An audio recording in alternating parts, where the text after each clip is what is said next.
今日のモカツは懐かしい筋肉マン当時ものの消しゴム塗装動画シリーズ。今回は1999年に発売された復刻版のデカ金消しティーパックマンです。超人オリンピックザ・ビッグファイトに登場した正義超人、水性アクリル塗料でペイントをしました。このティーパックマンを含む復刻版デカ金消しのパッケージです。全12体が王子の造形のままバンダイ発売で復活した20世紀末の商品キットでした。ペイントするティーパックマンの消しゴムの塗装前です。ペールオレンジの使用、経年の汚れはあるものの大きな傷などはない良好な保管状態の消しゴムでした。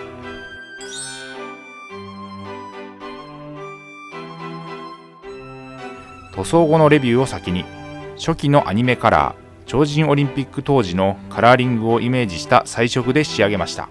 色分けの境界がなかなか難しいペイントでした。下処理から塗装の様子は記録していますので、ここから詳しくご覧ください。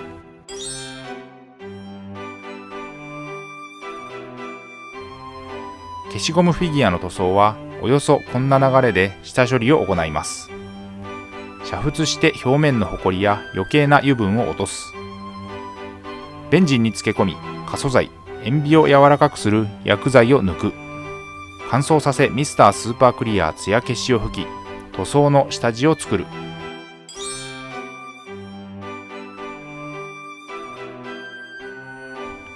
そして塗装です。塗装の様子はダイジェストで使用したカラーごとに見ていきます。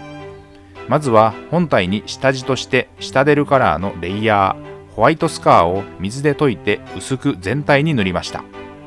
この方法が結果として効率が良いので、最近は消しゴム塗装ではこの薄く白の下地を入れる作業はほぼ全面に行うようにしています。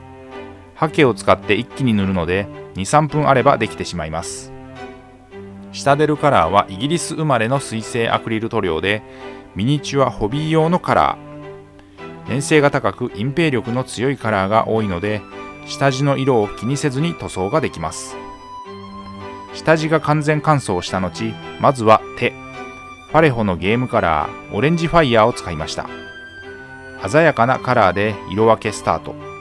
オレンジは隠蔽力強くないカラーですが、下地の白が効きました。色分け2色目はボディの赤です。ファレホのゲームカラーブラッディレッドを使いました。こちらも鮮やかなカラー。筆は基本は模型塗装用の面相筆。面積の広い箇所はハケなどを使って時短させ効率よくペイントをしました。胸のマークは後から上塗りするので、一旦気にせず赤を塗り切りました。塗料は水性アクリルのファレホとシタデルカラーを併用しました。この塗装で用いた塗料はこちら。続いてティーカップの柄であり目元部分の色としてファレホのモデルカラーマゼンタを使いました。目元は慎重に極細筆で丁寧に色を入れました。ここで白の2色目、ファレホのゲームカラーデッドホワイトです。ティーカップ頭部の部分に白を上塗りです。塗装にかかった時間は約60分でした。高さ約9センチ程度の消しゴム。当時のティーパックマンは細身の痩せ型。手足が細く、頭は大きいのでバランスが取れないと自立が難しい造形になっています。パンツとブーツは青です。シタデルカラーのベース、カレドールスカイを使いました。明るいシタデルの青。粘性高く隠蔽力の強いフィギュア塗装に多用している塗料です。ここで胸の T の文字を書き入れ、シタデルカラーの黄色ベース塗料のアバーランドサンセットを使いました。比較的太めに作られた文字造形でした。ここはポイントとなる色入れなので丁寧に。スポットで黒。目です。ファレホのゲームカラーブラックを使いました。ティーカップには紅茶が入っているイメージ。シタデルカラーのレイヤーベインブレイドブラウンを使用です。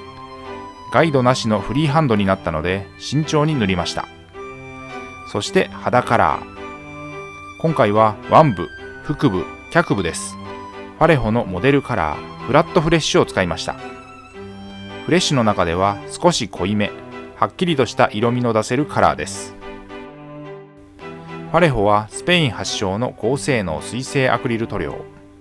少々塗膜の薄いところがありますが、明るい色数も多く隠蔽力は強いので、フィギュアやプラモデルの塗装に最適です。最後はダイザープレートを上塗りです。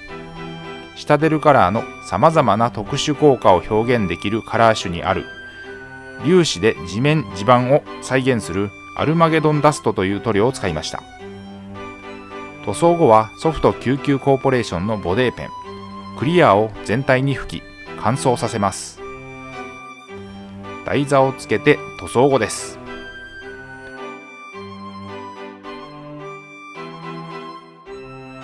ということで今回は当時物筋肉マンの消しゴムフィギュア1999年発売バンダイから復刻版のデカ金消しからティーパックマン水性アクリル塗料でペイントをしました。ご視聴ありがとうございました。次回の動画をお楽しみに。チャンネル登録、高評価、引き続きの応援のほどよろしくお願いします。